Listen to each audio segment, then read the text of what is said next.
Nouveau candidat et pas le moindre à la course au Palais de la Nation, le prix Nobel de la paix 2018, Denis Mukwege, a annoncé clairement ce lundi à Kinshasa qu'il va déposer sa candidature pour la présidentielle de décembre. Le docteur a sévèrement critiqué le bilan de Félix Tshisekedi. L'Association de défense des droits de l'homme et l'Observatoire de la dépense publique sont montés au créneau pour dénoncer la violation de la loi sur la liberté de la presse pour le cas Stanis Boujakera, en train de purger une peine non prononcée depuis déjà un mois. Lancement ce lundi à Kinshasa de l'atelier sur le programme d'appui au développement agro-industriel de Ngandajika. Ces assises de 5 jours visent l'exécution de cet immense projet censé sortir le Kasaï-Oriental de la dépendance alimentaire. Mesdames et messieurs, bonsoir. Ngaipe Nache Libaya. En costume quinois, ce lundi, le prix Nobel de la paix 2018 a affirmé clairement sa candidature à la présidentielle de 2023. Denis Mukwege n'y est pas allé de main morte au sujet du premier mandat de Félix Tshisekedi, dénonçant la dégradation de la situation sécuritaire, économique et sociale. Le docteur se présente comme un citoyen révolté par la misère et la mauvaise gouvernance. Prix Nobel de la paix 2018, Denis Mukwege vient de changer ses gants, prenant congé de la fondation Panzi pour tenter de devenir le 6e président de la République démocratique du Congo, succédant ainsi à Félix Tshisekedi. Ce dernier entretenait jusqu'à un certain moment une relation privilégiée avec le docteur de Panzi, mais son bilan a été ramassé par la petite cuillère dans un discours qui a électrisé la grande salle de Fatima à Kinshasa-Gombe. Parce que notre pays va mal. Notre pays va très mal. Et à ces jours, rien n'est fait pour arrêter l'hémorragie. En dépit du torrent de promesses qui lui sont faites par des gouvernants inconséquents, irresponsables, incompétents, l'insécurité, la faim, la maladie, le chômage, l'humiliation sont les lots quotidiens de notre peuple. Guerre, famine, détournement, fausses promesses et semblants de justice ont été les mots-clés de l'entrée en matière de Denis Mukwege qui se présente comme un citoyen révolté par la misère et la mauvaise gouvernance. Sa caution, $64 000, ce sont des femmes du Sud Kivu qui l'ont réuni, jugeant qu'il a le bon profil pour sauver le pays qui, selon ses propres mots, est en train de disparaître de la carte. Des gens venant de très loin et qui viennent dans nos villages exploiter notre terre sans autorisation, vendre nos minéraux sur le marché noir et empocher des milliers de dollars. Parmi les difficultés rencontrées, comme tous les autres opposants à ces stades d'ailleurs, Denis Mukwege pense que le lit pour la tricherie est déjà dressé. Il appelle les Congolais à utiliser leur vote pour sortir de l'esclavage et de se préparer à revendiquer avant, pendant et après les scrutins en cas de tricherie. Quelques heures avant, les grandes forces politiques réunies autour du président sortant n'étaient pas de cet avis. L'Union sacrée de la nation qui a tenu son congrès à Kinshasa a également plébiscité Félix Tshisekedi comme son candidat pour la présidentielle du 20 décembre. Parmi ces forces, sans surprise, l'on compte l'FDC de Modeste Bahati Lukwebo qui revendique être le premier à s'être prononcé sur la question il y a déjà plus d'une année. Composé de Christophe Mbosso, Modeste Bahati Lukwebo, Samalou Kondé, Jean-Pierre Bemba, Augustin Kabouya et Vital Kamerhe, représenté par son secrétaire général Billy Kambale, le présidium de l'Union sacrée de la nation, dans ses premiers congrès, porte haut la candidature de Félix-Antoine Tshisekedi pour la présidentielle du 20 décembre 2023. S'exprimant au nom du présidium de l'Union sacrée, Christophe Mbosso a donné les raisons de leur choix. La majorité de partis politiques membres de l'Union sacrée de la nation avaient déjà annoncé officiellement leur soutien à la candidature de Félix-Antoine Tshisekedi, le cas de l'AFDCA, ces regroupements politiques de Modeste Bahati Lukwebo, qui étaient les premiers à plébisciter la candidature de Félix-Antoine Tshisekedi Tshilombo depuis le mois de juillet 2021, ou qui Richard Malongo, secrétaire de l'AFDC et membre de la conférence des présidents de l'AFDCA, se félicite du choix exprimé par tous les regroupements qui composent l'Union sacrée de la nation. Nous avons été les premiers, à travers notre autorité morale, Modeste Bahati Lukwebo, à travers tous les présidents, membres de la conférence de présidents, parce que nous voyons déjà qu'avec Fachi, le pays est en train de prendre la bonne voie. Donc cela étant, de la même façon que nous avons pris cet engagement, nous irons jusqu'au bout. Lui porter sur le trône de la magistrature suprême. Décidément, tous les sociétaires de l'Union sacrée de la nation sont déterminés à donner le second mandat à Félix-Antoine Tshisekedi avec une majorité parlementaire pour lui permettre de parachever sa vision de l'émergence de la RDC. Dans le lot des partis et regroupements politiques qui ont pris part à cet événement, l'on compte également le Front des indépendants pour la démocratie chrétienne de Fifi Masuka Saini, une occasion pour Victor Kalindula, au cadre de FIDEC, d'inviter les Lualabais à réserver un accueil chaleureux au président de la République qui va séjourner dans cette province d'ici quelques heures.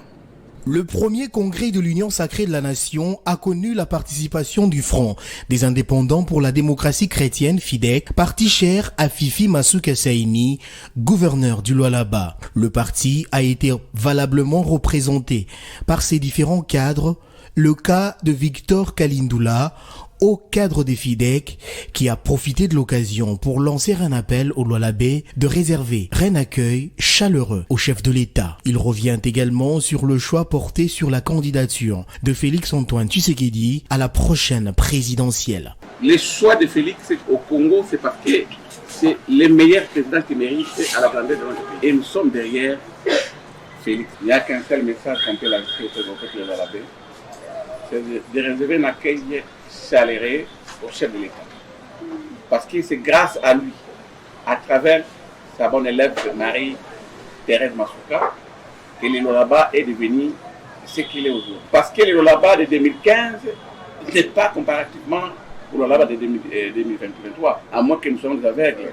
Nous sommes témoins pour ne pas faire la publicité des autres, mais néanmoins il y avait des gouverneurs qui étaient sous les minéraux. Les minéraux étaient depuis la création du Lualaba, de la création du monde. Mais il n'y avait pas une personne pour donner la valeur à cette province.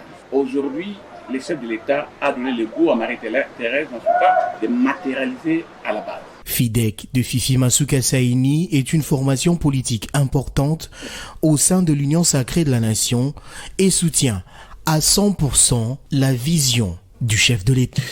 Le député national Samuel Mbemba aussi était en meeting de sensibilisation autour des élections du 20 décembre prochain au quartier Jamaïque, cette fois dans la commune de Ngaliema. Après avoir participé au congrès de l'Union sacrée ce dimanche dernier au Palais du Peuple, lequel investit Félix Tshisekedi comme candidat à la présidentielle, Samuel Mbemba Kabuya Tanda, en meeting de sensibilisation de sa base de Ngaliema autour du vote utile lors des scrutins du 20 décembre 2023. Face aux militants du parti Convention pour la République et Démocratie, parti cher à Christophe Mbosonko Diampouanga, Samuel Mbemba Kabuya Tanda a mentionné le début de la campagne électorale qui s'annonce dans les 50 jours prochains. Militants et sympathisants, tressaillant de joie en communion avec son leader au travers des cris.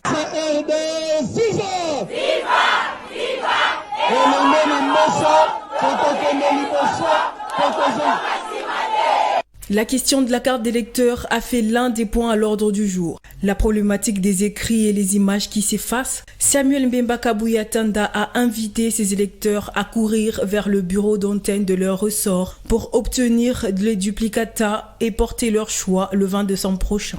Selon les membres du parti, Samuel Mbemba est le seul candidat à la députation nationale pour les populations du quartier Jamaïque et à la présidentielle, c'est Félix-Antoine Tshisekedi Tshilombo.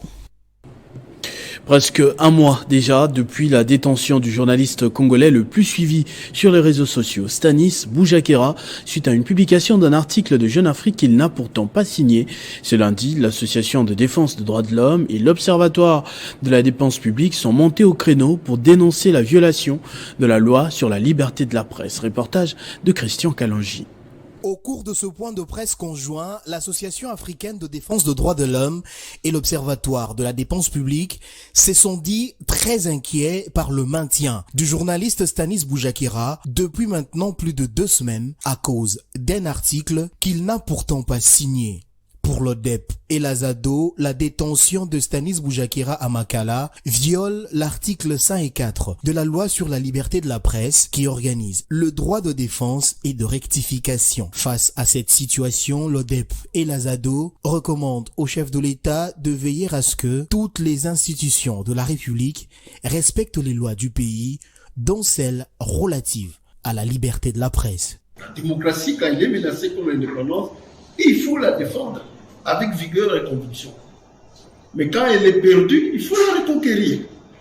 Et ici, nous sommes en pleine menace de la démocratie. Elle est menacée. Et donc, à partir de ce moment-là, nous, ensemble, nous sommes là pour dire non. Elle a été acquise au prix de beaucoup de sacrifices.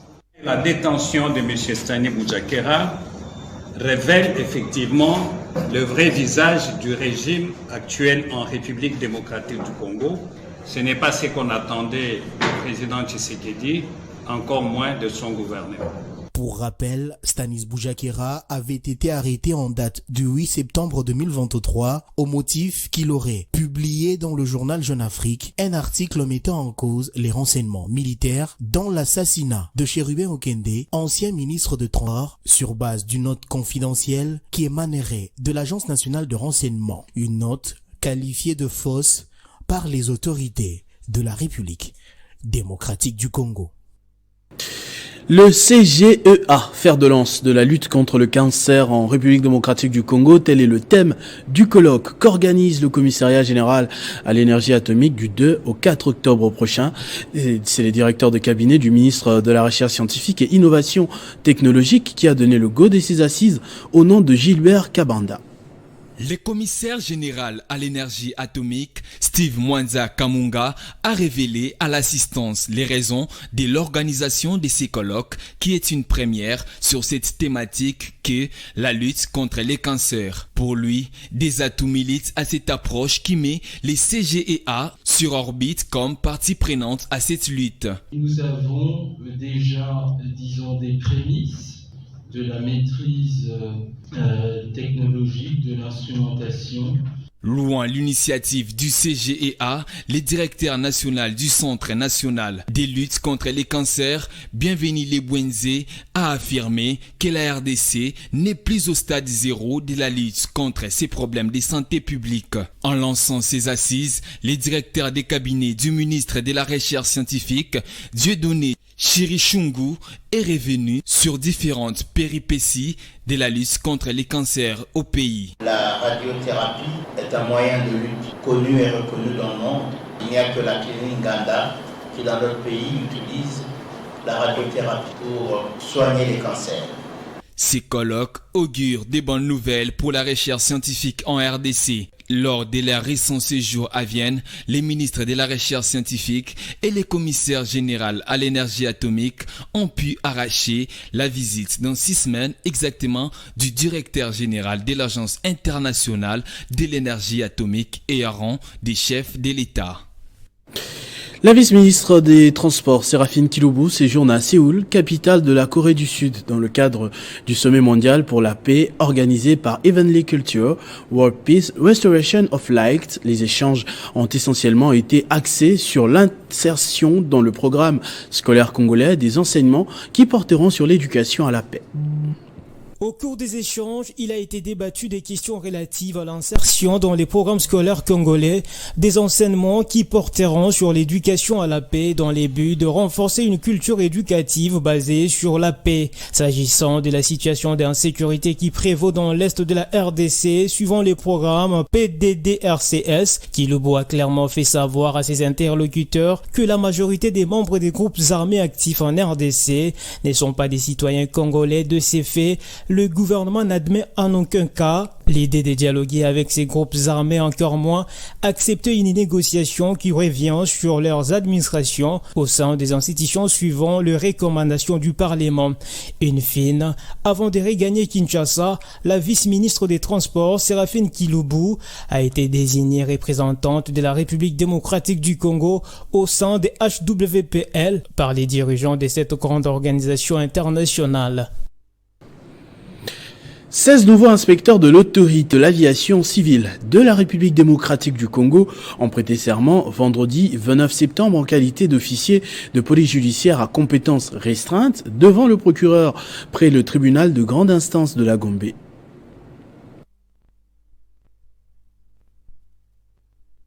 En présence notamment du ministre des Transports et Voies des Communications, Marc Ekila, du directeur général de l'AAC-RDC et des membres du conseil d'administration, ces hommes et femmes ont juré, drapeau national à la main gauche, main droite levée, fidélité et loyauté au pays. Ils viennent ainsi allonger la liste des inspecteurs OPJ de l'AAC-RDC qui sont désormais comptés au nombre de 80. Leur rapport est attendu dans la supervision de la sécurité et de la sûreté de l'aviation civile dans un pays qui travaille pour quitter la liste noire de l'Union européenne. Ils seront donc très attendus en matière d'enquête et de constatation des infractions liées à l'aviation civile. Pour le directeur général de l'AAC-RDC, Jean Tchoumba, ce renforcement de l'équipe d'inspecteurs s'inscrit dans le combat pour la décolonisation aéronautique de la RDC lancé par le président de la République. C'est ici, pour moi, l'occasion de rendre des hommages amplement mérités à son Excellence Félix Antoine Tshisekedi Tshilombo, président de la République et chef de l'État, ainsi que l'ensemble de son gouvernement dirigé par son Excellence Monsieur le Premier ministre Jean-Michel Sama Lukonde, et le procureur de la République. Dans leurs mots, les promus se sont dit conscients de leur nouvelle responsabilité de garant de la sécurité et de la sûreté aérienne. Ils ont juré selon le respect des normes internationales et de la lutte contre les infractions dans le domaine de l'aviation civile. La RDC a gagné plusieurs points ces dernières années dans le domaine de l'aviation civile. Le pays réalise actuellement un taux de 64% après l'audit de sécurité aérienne de l'OACI, ce qui dépasse la moyenne africaine. À l'Équateur, les accords signés au début de cette année à Kinshasa entre la province représentée par le gouverneur Bobo Boloko Bolumbu et les représentants de la société américaine AEG sur le projet de construction d'une centrale à énergie solaire à Mbandaka, chef-lieu de la province, commencent à produire déjà des effets. Détail dans cet élément. Un projet ambitieux qui doit faire de la ville de Mbandaka une zone d'activité à énergie solaire a été présenté au parc Joseph Kabila Kabange par Catherine Hook, directrice de l'entreprise AEG, au cours d'un meeting de vulgarisation et d'échange avec la population de Mbandaka. En termes spécifiques, les projets interviendront dans plusieurs domaines d'activité productive, notamment l'électricité, l'eau et l'internet. Question de trouver des solutions durables, personnalisées de haute qualité à impact positif sur la vie de la population et de la génération future. Un projet applaudi par les gouvernorats de l'Équateur. À l'occasion de la présentation de ces projets ambitieux de construction de la centrale solaire en Mbandaka, je voudrais rendre un vibrant hommage au président de la République, chef de l'État, son Excellence Félix Antoine Tshisekedi Tshilombo, lui qui a fait le désenclavement de notre pays et de l'électrification des différentes entités son cheval de bataille. C'est ici l'occasion de saluer le pragmatisme et la générosité du gouverneur de province, son Excellence Bobo Boloko, en mission officielle de service. Lui qui s'est investi personnellement pour l'aboutissement de ces projets en soutenant les efforts de reconstruction et de modernisation de notre province. En plus de l'énergie électrique, ce projet va mettre en circulation dans la ville de Mbandaka des motos à 3 roues pour les transports en commun de la population à base du courant électrique en guise de lutte contre la pollution atmosphérique. Le ministre de l'Agriculture, José Mpanda Kabangu, a donné le go de l'atelier sur le lancement technique du programme d'appui au développement agro-industriel de Ngandajika. Ces assises de 5 jours visent l'exécution rapide de ce vaste projet approuvé depuis 2021 et qui conduira sans doute l'espace Grand Kassai à l'autosuffisance alimentaire. Le programme d'appui au développement agro-industriel de Ngandajika, PRODAN, a été approuvé par le gouvernement de la République démocratique du Congo avec son partenaire, la Banque africaine de développement, depuis novembre 2021, pour près de 93 millions dans sa première phase. Dès lors, des discussions se sont suivies sans lendemain. Près de 2 ans après, le ministre de l'Agriculture veut relancer les débats pour la mise en œuvre effective de ces vastes programmes attendus par les populations de Lomami, Kasaï oriental et central. José Pandakabangu a exhorté les participants à cet atelier de 5 jours sur les lancements techniques du PRODAN à faire preuve du pragmatisme. Je voudrais que nous puissions tous soutenir l'agriculture comme secteur prioritaire de notre pays. Il faudra en tout 400 millions de dollars pour toutes les phases de ces projets. Le ministre Mpanda a fait appel à d'autres partenaires pour une réussite totale. Le pays perd chaque année près de 3 milliards de dollars sur importation des denrées alimentaires. Le combat est de réduire sensiblement cette fuite de capitaux. Selon le représentant de la BAD, le parc agro-industriel de Ngananjika constituera le principal pôle économique de la région du Kasaï qui vit essentiellement des produits agricoles et assurera la stabilité des prix domestiques. Cet atelier va du 2 au 6 septembre en cours. Sous le haut patronage du président de la République, Félix Tshisekedi, et à l'initiative du ministère de la Santé, il se tiendra un forum national sur la nutrition en République démocratique du Congo. Pour en parler, nous recevons la directrice adjointe au programme national de nutrition dans ce journal, Madame Béatrice Kalinga Tchiala. Bonsoir. Bonsoir Christopher. Première question, la malnutrition, un combat permanent dans le monde, surtout en Afrique. Pour la République démocratique du Congo, qu'est-ce que l'on devra attendre vraiment de ce forum? De ce forum, ce que nous devons attendre, comme Christopher, vous venez de me poser comme question, oui, effectivement, la République démocratique du Congo est parmi les premiers pays de l'Afrique centrale et de l'Ouest où il y a un taux élevé de la malnutrition. Et ce taux élevé de la malnutrition est dû au problème parce que la nutrition n'est pas seulement du secteur santé. Le problème de la nutrition avec le secteur santé, l'intervention est à 20%.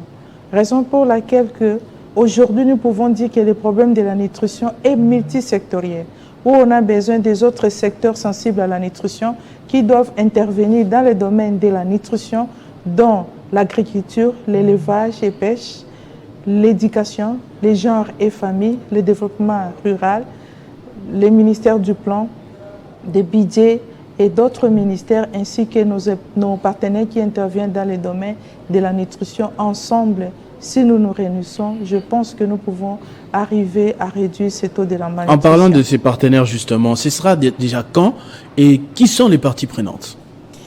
Le forum aura lieu du 5 au 7 octobre à l'hôtel du Fleuve, comme vous venez de le dire, sous le haut patronage du chef de l'État.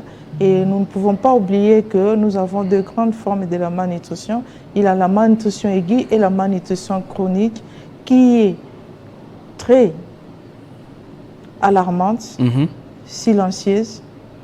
Je peux dire les retards de la croissance de l'enfant, où nous pouvons dire 2 ans, à l'âge de 2 ans de l'enfant, tous les enfants grandissent de la même manière. Mais ceux qui ont le problème de la malnutrition chronique, ils ont un problème de retard de croissance par rapport à l'autre enfant. Et ça affecte même leur problème cognitif. C'est-à-dire la coefficience intellectuelle de l'enfant va diminuer. Et quand ça va diminuer, nous pouvons dire que la situation devient irréversible. Ça, c'est tout ce qui sera évoqué justement tout ça, on va lors de ce forum national. De manière multisectorielle. Ça ne sera pas seulement le problème des secteurs, d'autres secteurs doivent intervenir. Et pour arriver à ce forum, le programme national de nutrition, ensemble avec ses partenaires et ses acteurs sensibles à la nutrition, nous avons élaboré le plan national stratégique multisectoriel qui sera accompagné avec le plan d'investissement et le plan de costing. Le document sera pris à haut niveau comme un document de plaidoyer que nous allons présenter auprès du chef de l'État pour l'engagement. Dernière question, Madame Béatrice Kalinga, pour terminer. On aimerait quand même en savoir un peu plus sur votre programme. Là où vous êtes directrice générale adjointe, justement, le programme national des nutritions. Quelles sont vos prérogatives? C'est la dernière question avant qu'on se sépare. La prérogative, c'est la mise en œuvre des normes et directives en rapport avec la nutrition. Et ce que nous attendons aussi de ce forum est que les recommandations qui seront issues de ce forum soient réellement mises en œuvre et tout en respectant l'engagement que le chef de l'État avait pris en 2021 au mois de novembre. Dans cet engagement, c'était au niveau de Tokyo où il avait dit que nous devons réduire le taux de la malnutrition en République démocratique du Congo d'ici 2030 de 42 à 20%. Et pour matérialiser sa vision, la raison pour laquelle de ce forum, et dans ce forum, il y aura des recommandations. Vu qu'il y aura des participants qui vont venir du niveau international, national, tous nos gouverneurs de 26 provinces, tous nos présidents des assemblées nationales, sans oublier les chefs des divisions des secteurs santé, les coordonnateurs de nutrition, les partenaires qui interviennent en nutrition, ensemble, ainsi que les membres du gouvernement, nous allons tous réfléchir autour du même table à travers ces forums. Qu'est-ce que nous pouvons faire pour que ces taux soient réduits de 42 à 20% d'ici 2030, comme veut le chef. Merci beaucoup, Madame Béatrice. Je rappelle que vous êtes directrice générale adjointe de ce programme national de nutrition, justement. Merci beaucoup, Christopher. Autre chose à présent, dans le but de désenclaver le réseau routier dans les 26 provinces de la République démocratique du Congo, l'Office de route a remis en service le pont Loania dans la province du Olomami, situé sur la route nationale numéro 1 dans son tronçon compris entre la ville de Kamina et la cité de Kanyama. Dans l'ultime préoccupation de mettre en œuvre la vision du président de la République, Félix Tshisekedi, celle de désenclaver les Congos profonds de manière réelle et durable, l'Office des routes a mis en service au redoutable pont Loania dans la province du Olomami. Ces ponts, hautement stratégiques et situés sur la route nationale numéro 1, le tronçon compris entre la route des Kamina et la cité des Kanyama, il s'agit d'un pont métallique pimpon neuf du type matière, un fruit du leadership éclairé du chef de l'État Félix Tshisekedi, tel que traduit en acte par les directeurs généraux de l'Office des routes, Jano Kikanga Langoy. La mise en service de ces ponts d'intérêt général revêt une importance capitale dans le sens qu'il permet la reprise du trafic dans cet axe routier à la satisfaction des nombreux usagers de cette route. Loania est dans le cadre des ponts qui ont été commandés par le gouvernement central sur financement du gouvernement central qui nous a permis au niveau de Olomami d'avoir aussi ces ponts. Les habitants des Kamina sont venus en liesse dire merci au président de la République pour cette infrastructure des hautes factures économiques qui, du reste, vient d'être rendue possible. Sincère devant notre chef de l'État, ce qu'il a fait pour nous, c'est ce qu'on a toujours souhaité. L'Office des routes poursuit son combat de désenclaver efficacement les réseaux routiers d'intérêt général dans les provinces du Grand Congo. Affaire qui oppose la Sofidé contre Papa Sola. Guilain Tampou, conseiller juridique de la Sofidé, alerte sur l'entrave de la procédure judiciaire dans une affaire dont la justice congolaise avait déjà tranché en faveur de la société financière de développement contre Pierre Essabé pour son insolvabilité. Pierre Essabé, inspecteur général de service judiciaire, veut renvoyer un dossier déjà délibéré à la case de départ, mettant en doute la justice congolaise sur l'affaire opposant la société financière de développement contre les établissements Papa Sola, expulsés il y a peu sur la parcelle située au numéro 121 de l'avenue Kabombar et aussi la succession Mukuna Kalenda. Tous deux n'ont pas su respecter leur engagement face à la Sofidé. Le conseil juridique de cette entreprise de l'État congolais était devant la presse pour expliquer le fait. L'inspecteur général de service judiciaire n'a pas respecté la décision de justice. Or, au regard de la constitution de notre pays, les décisions de justice sont rendues au nom du peuple et exécutées au nom du chef de l'État. Le chef de l'État qui se bat justement pour instaurer effectivement l'état de droit, se trouve être bité par un tel inspecteur général de service judiciaire qui n'arrive guère à respecter même l'indépendance du pouvoir judiciaire. Et donc, ils doivent cesser à pouvoir tout simplement empêcher la Sofidé à user de tous les attributs de sa propriété. Parce que la propriété, au regard de l'article 34 de la Constitution, elle est sacrée. Signalons que l'inspecteur général du service judiciaire, Pierre Essabé, est attendu au parquet général de la Cour de cassation pour répondre de ces actes juridiquement posés. Le couple président-directeur général du groupe Bonté Service Holding, Tchombo Amissi et Anne-Marie Amissi, a organisé un match de volleyball dit de fraternité entre agents des collèges de la Bonté et ceux de Bonté Service. Une rencontre qui s'est soldée par un score de 5-4 en faveur de Bonté Service. Le tout s'est déroulé dans l'enceinte du collège La Bonté 1, situé au quartier Bel Air, dans la commune de Kampemba. C'était un match de gala, un match de communion familiale, mieux, un match de fraternité, une rencontre de volleyball qui a mis aux prises les enfants d'une même famille. La famille Bonté Service Holding, dirigée de main de maître par le couple Tchombo Amissi et Anne-Marie Amissi. Sur les terrains, deux équipes, d'un côté Collège La Bonté, ici en rouge, avec à sa tête Anne-Marie Amissi, promotrice, et de l'autre, Bonté Service, ici en vert noir, conduit par son directeur gérant Tchombo Amissi Jean Bonté, capitaine et entraîneur du club BS. Les hostilités sont lancées entre les deux clubs, ici au collège La Bonté 1. Sur terrain, Bonté Amissi n'a pas tenu compte de sa casquette de chef d'entreprise, jouant comme monsieur tout le monde. Le match s'est joué en 5-7 en lieu et place de 3. Le premier set est gagné par Bonté Service avec un score de 25-10 pour le collège La Bonté. Le deuxième est gagné par les CLB, équipe chère à Anne-Marie Amissi, par 25-15. BS prend sa revanche et gagne le troisième set par un score de 25-18. Anne-Marie Amissi motive ses joueurs et gagne le quatrième set avec 25 points contre 9. La bataille devient rude entre les deux clubs pour le cinquième et dernier set de la rencontre. Au final, c'est le club Bonté Service qui l'emporte au détriment du collège La Bonté par 25-15. Au finish, c'est BS, club cher à Tchombo Amissi Jean Bonté, qui l'emporte par un score de 5-4. En bon père de famille, le couple a, à l'issue de la rencontre, offert un rafraîchissement aux joueurs et aux supporters présents, tout en insistant sur l'amour fraternel entre les travailleurs des différents services au sein des Bonté Service Holding. Le coordonnateur du collège La Bonté a insisté sur le soutien de tous au PDG des BSH au scrutin électoral prochain à Lubumbashi. Ce journal est terminé, je vous en rappelle tout de suite les principaux titres. Nouveau candidat, et pas le moindre, à la course au Palais de la Nation, le prix Nobel de la paix 2018, Denis Mukwege, a annoncé clairement ce lundi à Kinshasa qu'il va déposer sa candidature pour la présidentielle de décembre. Le docteur a sévèrement critiqué le bilan de Félix Tshisekedi. L'association de défense des droits de l'homme et l'observatoire de la dépense publique sont montés au créneau pour dénoncer la violation de la loi sur la liberté de la presse pour le cas Stanis Boujakera, en train de purger une peine non prononcée depuis déjà un mois. Lancement ce lundi à Kinshasa de l'atelier sur le programme d'appui au développement agro-industriel de Ngandajika. Ces assises de 5 jours visent l'exécution de cet immense projet censé sortir le Kassai-Oriental de la dépendance alimentaire. À tous et à toutes, merci de votre attention soutenue. Restez fidèles au programme de votre chaîne Télé 50. Vivez et revivez 100 ans, mesdames et messieurs.